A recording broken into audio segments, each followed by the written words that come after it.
We are going to create a new extrude using the previous sketch.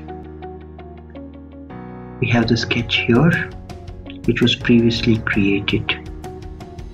Now we'll go to the extrude option.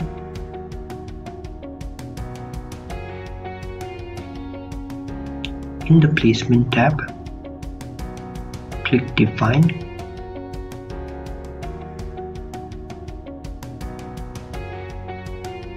Use previous.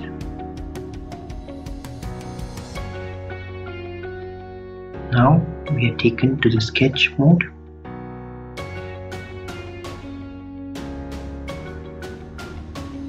Where we have the previous sketch.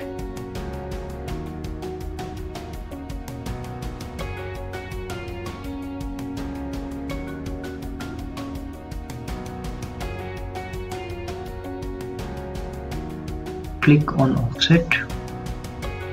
Use loop in order to select the whole sketch in a loop. Specify the offset dimension.